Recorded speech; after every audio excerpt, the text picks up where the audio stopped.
Howdy y'all and welcome to the Dark Crystal Conjunction. I'm your host Jason Delgado.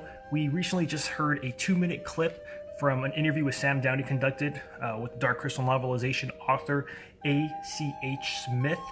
I had mentioned that was only a 2-minute clip and that it kind of gave us a deleted scene from one of the first drafts of the novelization.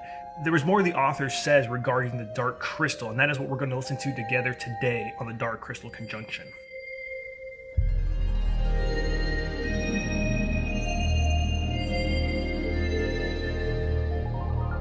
Do note that this will be an abridged version of the interview. It's about only 15 minutes long. The whole interview is an hour long. It was recorded for the 25th anniversary of the Labyrinth.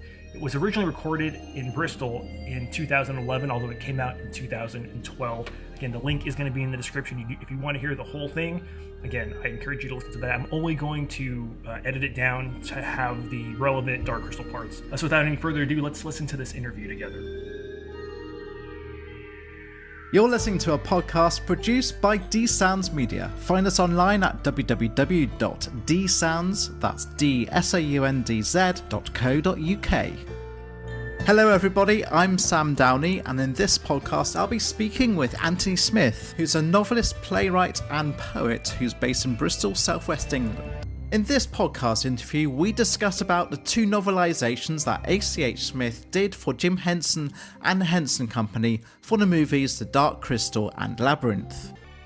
I'm Sam Downey and I'm here with Anthony Smith. Hello, Anthony. Hello, Sam. I'm Anthony Smith, but when I write, I have to be A.C.H. Smith.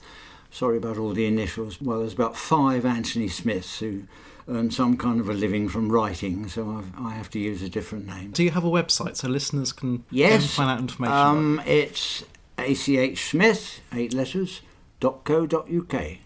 So we're going to talk about The Dark Crystal, Yep. which was a film which came out in the 80s. And we'll talk about the story, because you wrote the novel. Novelization is the word we used. So how did that come about? Well, it's a very good question, because it's quite a circuitous answer. When Jim Henson was shooting Dark Crystal at Elstree in North London, he shot that and Labyrinth in London because British animation was thought to be very good and a bit cheaper than it would have been with the, no doubt, very good animation in the States. So he used to come over there. While he was shooting that, for the Skeksis, the nasty ones, he wanted a special nasty language invented for them to speak to each other, something like that. Okay. And he got in Alan Garner, who English people hearing this will probably know is a very well-respected, very successful children's book writer.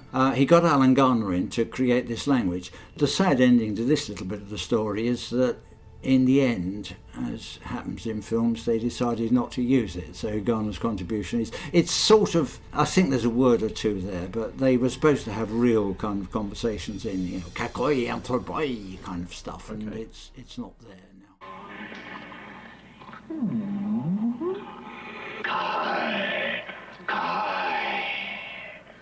It was kind of assumed at this time, through the 70s and 80s, most big films, films that took themselves seriously and took an audience seriously, like to have the accompanying novelization, the book of the film, the story of the film. People often think it's the other way around, that you write the book and then they film it. Well, that happens with Jane Austen, but it didn't happen with these films. It was kind of taken for granted that Alan Garner, because he was already on the film doing this language, would do the novelization as well, because that's what his main job was, writing books.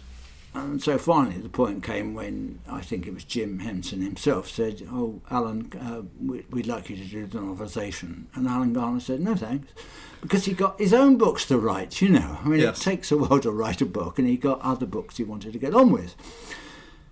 And Alan Garner, very irresponsibly, said, "Oh, I know a chap in Bristol called Michael Croucher. He'll do it for you." Now, Michael Croucher, whom I knew very well, he died a few years ago, was a BBC film producer, a very good film producer, and he wrote a few scripts, but he was not a book writer. So by this time, whoever was the lead person at Henson looking for someone to write a novelisation rang Michael Croucher, not knowing who he was, and Michael correctly said, "I'm not who you want." He said, I know somebody who might do it, and he put them on to me. I'd already done 3 novelisations of other films, so Michael knew that at least I knew the technique of how to turn a film script into a novel. Yeah.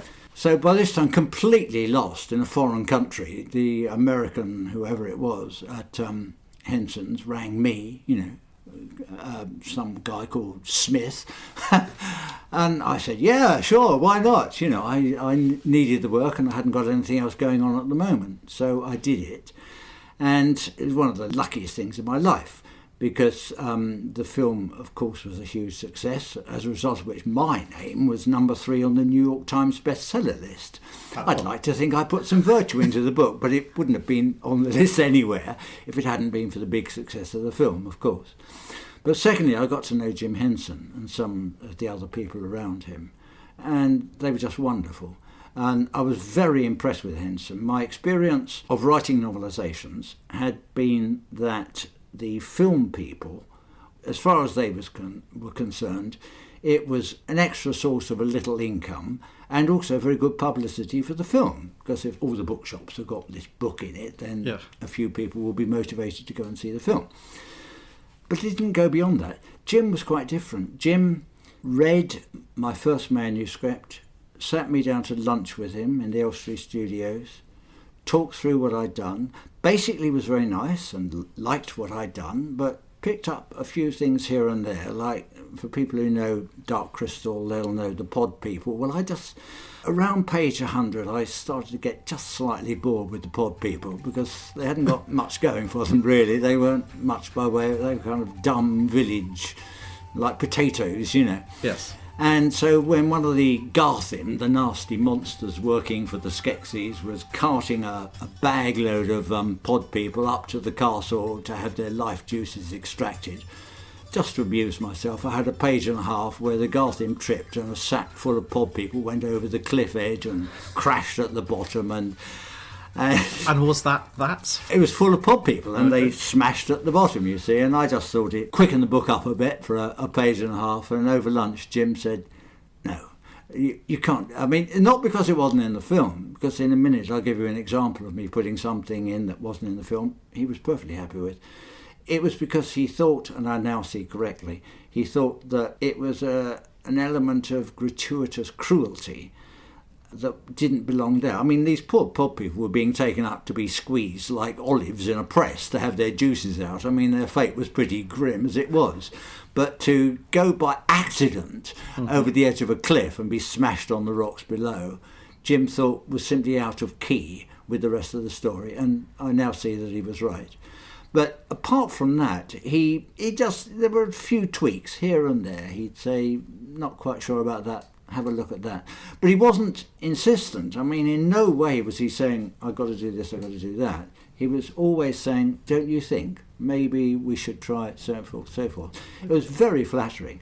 He was a charming man. I was distraught when I heard he died at 50, I think. It's terrible. Because he was such a very nice bloke, as well as great to work with, So another thing about Jim is that not only did he personally take the trouble to read the manuscript and through a lunch, just do a little bit of gentle editing on it, he also paid for me to go from Bristol to Elstree, which is 100 miles away, so it costs a few quid on the trains, to watch some of the filming, just so that I could be confident, and he could be confident, that I was getting the detail right, Yes. I knew what it looked like. I mean, I was given a pile, I should think, of a foot deep of working papers, of design sketches, of background thinking, it's incredible. But you couldn't really see the film itself coming to life. Couldn't see it, no. To life. You had to see it actually in 3 dimensions and colour being shot before you could be confident that you got the detail exactly right.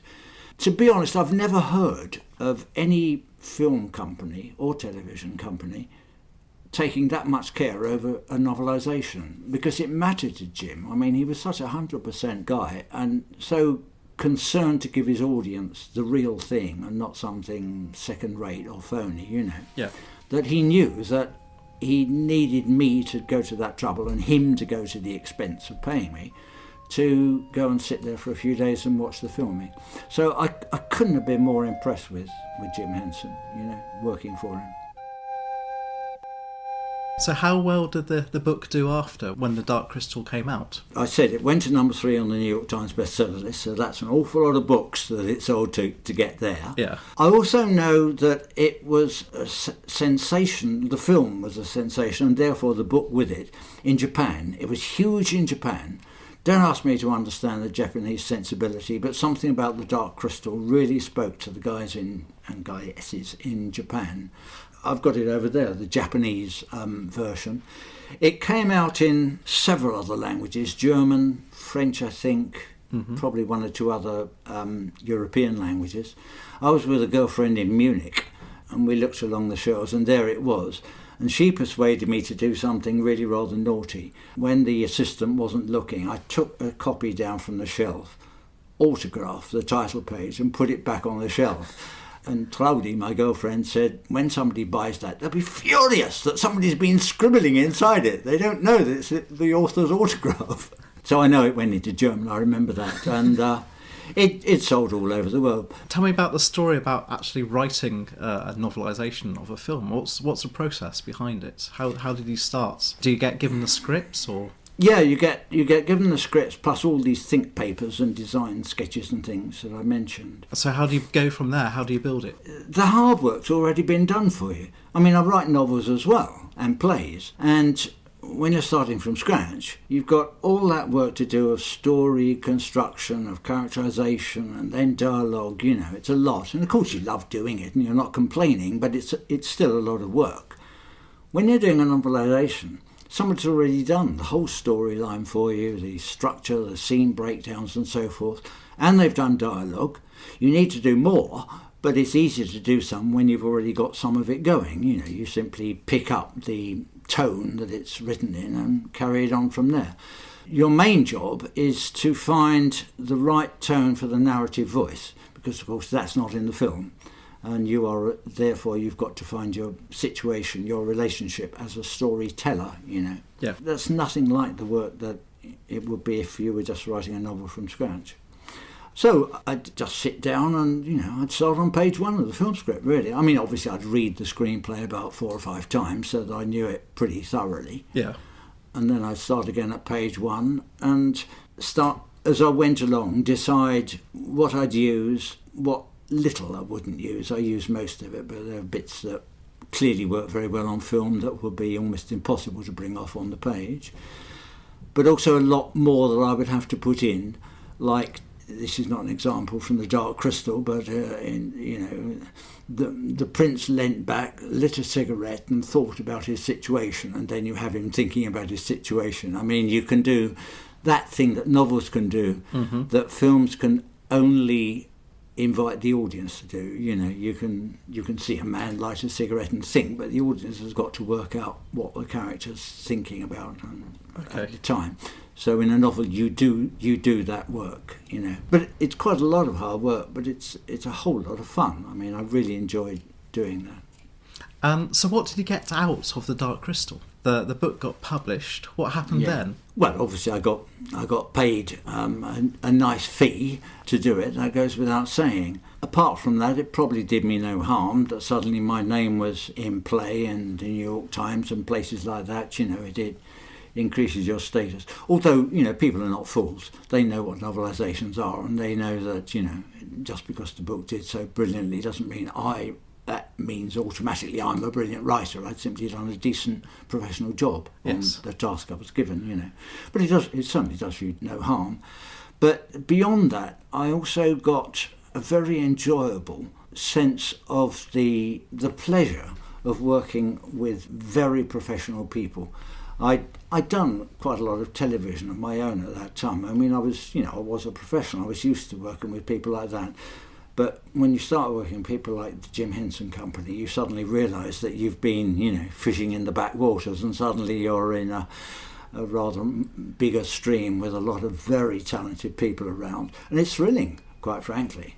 It was a real lift for me. I mean, sitting in the studio, watching them work, seeing how they did things, and how gently, how cleverly and subtly they worked, you know. There was no the kind of bossiness you've seen on Hollywood studios in the past, you know. They were thoroughly enjoyable people to work with, but I was just so impressed with the professionalism of the whole thing that it made me feel very professional, you know, if they've taken me on board as one of their team. So it was nice to be part of that. Because the Dark Crystal had gone down well and the book had done well, they rang me up from New York and said, Anthony, I get called Anthony in New York, we're doing another one, do you want to do the book? Yes, I said, biting the hand off the telephone. Let me just backtrack for a moment. On the Dark Crystal, we'd done all the editing by transatlantic telephone in the days when it was a very expensive business at transatlantic telephone. It cost hundreds and hundreds of dollars because there's a lot of editing, and a certain amount of that is translation into American. Simply the phrasing, the rhythms of the sentences sometimes, making them American rather than English. So tell me about the relationship which you had with Jim Henson. What was that like? He was, it was epitomised in those lunches we had both times. With me, he was gentle, slow, very amusing, as you would hope from the Muppets, but always on the ball. I mean, very sharp. On the first one, Dark Crystal, I still have, well, I know where they are. They're in Texas. My entire literary archive is now at the University of Texas, but when I was sending it off a few years ago to Texas, I remember looking through the Henson stuff in the archive. And Jim had given me 25 pages of notes on the Dark Crystal. Wow. And it was probably similar on Labyrinth. I've somehow along the way lost some of the papers to do with Labyrinth, which is irritating, but there you go, these things happen. But 25 pages of notes. I mean, quite large writing, so it's not like 25 close typed pages. Yes. You know, it was 25 pages of large handwriting, but there's still a fair amount, you know.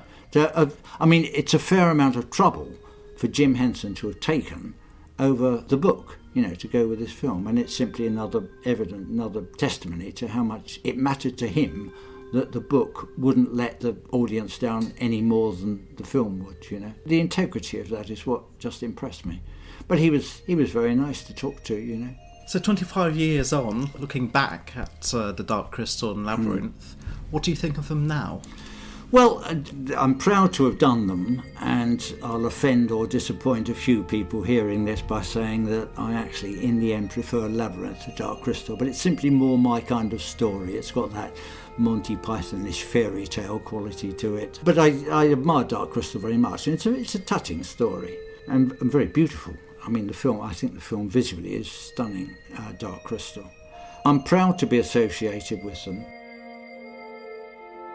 I hope you enjoyed the abridged interview. If so, leave a like and let me know what you think. Please do check out the original post in the description below if you want to hear even more. Again, that was only 1/4 of that podcast, but all the Dark Crystal relevant parts. The rest is all about the Labyrinth and some other little things here and there. Also, let me know what else you'd like to hear on this channel. Again, it is a brand new channel. I do hope to get into a lot more lore about the Gelflings and Agra, about the movies, about the books, movie singular and books plural in the comics and things like that. So let me know if you enjoyed it. Go ahead and leave a subscribe. Lots more Dark Crystal videos coming up soon. Leave a like. Thanks for watching, and until next time we get to nerd out about the Dark Crystal, we'll see you later.